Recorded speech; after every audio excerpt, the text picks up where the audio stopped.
بعد فأعوذ بالله من الشيطان الرجيم بسم الله الرحمن الرحيم ألف لام ميم ذلك الكتاب لا ريب فيه هدى للمتقين وقال سبحانه تبارك وتعالى في مقام آخر إنا نحن نزلنا الذكر وإنا له لحافظون وقال النبي صلى الله تعالى عليه وسلم عرفاء الجنة أهل القرآن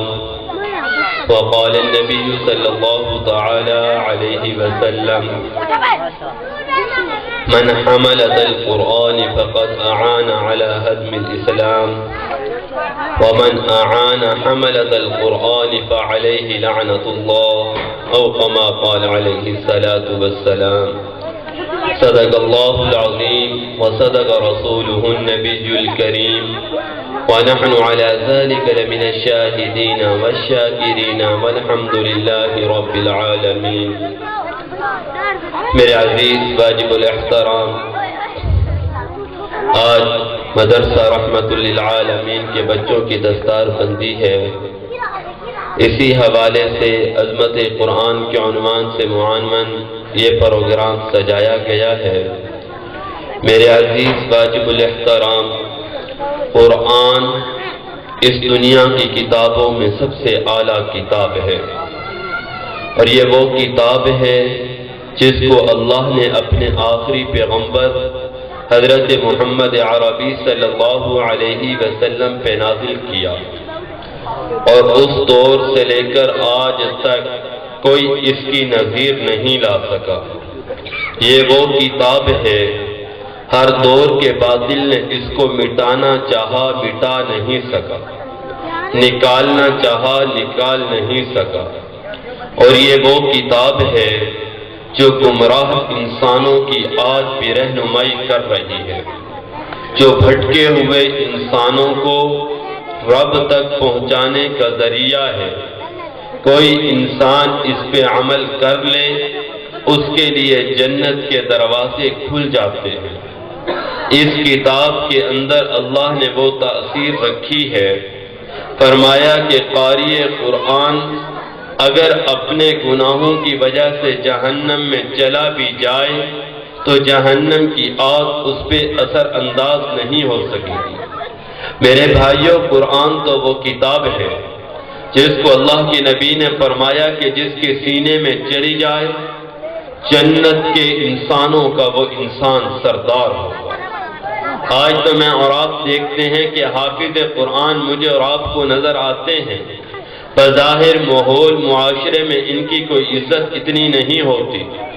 لیکن اللہ کے نبی نے فرمایا عرفاء الجنت اہل القرآن. اگر کسی نے جنت کے سرداروں کو دیکھنا ہو، وہ زمین پر چلنے والے حافظ قرآن کو دیکھ لے، گویا وہ جنت کے سرداروں کو دیکھ رہا ہے. یہ قرآن تو وہ عظمت والی کتاب ہے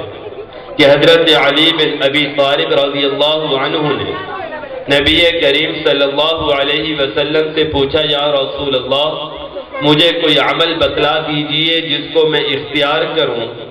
دنیا اور آخرت میں کامیاب ہو جاؤں. اللہ کے نبی نے ارشاد فرمایا، یا علی تعلم القرآن وعلمہ الناس ولو مت شہیدا. فرمایا قرآن پڑھ اور قرآن پڑھا، اس حال میں اگر تیری موت آ گئی اللہ قیامت کے دن تجھے شہداء کی صف میں کھڑا کرے گا. پھر فرمایا، یا علی تعلم القرآن وعلمہ الناس ولو مت حجت الملائکۃ الی قبرک کما تحج الناس بالبیت العتیق. فرمایا قرآن پڑھتا رہے، لوگوں کو قرآن پڑھاتا رہے، اگر اس حال میں تیری موت آ گئی فرشتے تیری قبر کی زیارت کے لیے ایسے آئیں گے جیسے لوگ بیت اللہ کی زیارت کے لیے جاتے ہیں. علماء نے لکھا ہے کہ بیت اللہ واحد گھر ہے جو کسی ٹائم لوگوں سے خالی نہیں ہوتا. دن میں چلے جاؤ، رات میں چلے جاؤ، آپ کو وہاں لوگ عبادت کرتے ہوئے نظر آئیں گے، طواف کرتے ہوئے، قرآن کی تلاوت کرتے ہوئے، آپ کو دکھائی دیں گے۔ فرمایا ایسے اگر قاری قرآن اس دنیا کو چھوڑ کر چلا جائے، کوئی لمحہ اس کی قبر پہ ایسا نہیں آتا جو فرشتوں سے خالی ہو۔ صبح شام فرشتے اس کی قبر پہ آتے ہیں اور آ کر وہ اللہ سے اس کے لیے دعائے مغفرت مانگتے ہیں، تسبیح و تحلیل کرتے ہیں۔ قاری قرآن کے نام اعمال میں اس کا ثواب لکھا جاتا ہے۔ اللہ کے نبی کے پاس حضرت معاذ بن جبل آئے، وہ صحابی رسول جس کے بارے میں اللہ کے نبی نے فرمایا قیامت کے دن علماء کا جھنڈا معاذ ابن جبل کے ہاتھ میں ہوگا، اور میری امت کے علماء معاذ بن جبل کے جھنڈے کے نیچے جنت میں داخل ہوں گے۔ اب اتنی بڑی شخصیت، اتنے بڑے صحابی رسول اللہ کے نبی کے پاس آئے، یا رسول اللہ میرے لیے کیا حکم ہے، میں کون سا کام کروں؟ آپ نے فرمایا یا معاذ ان اردت عیش السعداء ومیتۃ الشہداء والنجاة یوم الحشر والری یوم العطش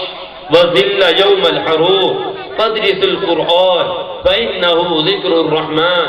وحرز من الشیطان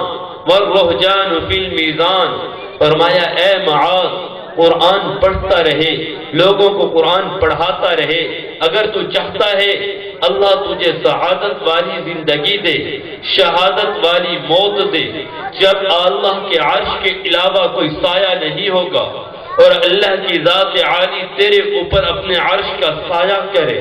اور جب انسان پیاس سے تڑپ رہے ہوں گے وَسَقَاهُمْ رَبُّهُمْ شَرَابًا طَهُورًا، اور اللہ کی ذات عالی تجھے شراب طہور پلائے، اور تو چاہتا ہے کہ جب لوگوں کے نام اعمال تل رہے ہوں گے تیری نیکیوں کا پلڑا جھک جائے، تو سن لے فدرس القرآن، اس قرآن کو لازم پکڑ لے، فَإِنَّهُ ذِكْرُ الرحمن، یہ رحمان کا ذکر ہے، وَالرُّحْجَانُ فِي الْمِيزَانِ، تیری نیکیوں کے پلڑے کو جھکانے والا ہے، وَحِرْزُ مِنَ الشَّيْطَانِ، اور شیطان سے حفاظت کا ذریعہ ہے۔ یعنی انسان دیکھتے چلے جاؤ، ہم سارے سعادت چاہتے ہیں، ہر ایمان والا شہادت کی موت کی تمنا کرتا ہے، اور یاد رکھو جس نے شہادت کی تمنا نہ کی اللہ کے رسول نے فرمایا ایمان پہ موت آئے گی نہیں۔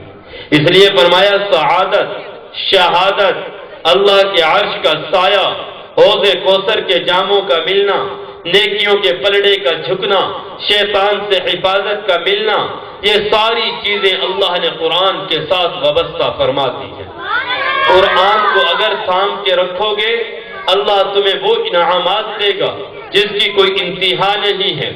آج دنیا کے اندر لوگ مختلف طبقات کو دیکھتے ہیں، احسان مند ہوتے ہیں، جناب یہ ڈاکٹر لوگوں کی جانیں بچا رہا ہے، یہ انجینئر جناب ہمیں روڈ کے نقشے بنا کے دے رہے ہیں، ہمیں عمارتیں بنا کے دے رہے ہیں، لیکن حافظ قرآن کا مقام دیکھتے چلے جاؤ، جنہیں دنیا اپنا محسن سمجھتی ہے، اگر ان کو بھی آج زندگی مل رہی ہے تو یہ بھی قرآن پڑھنے والوں کا صدقہ ہے۔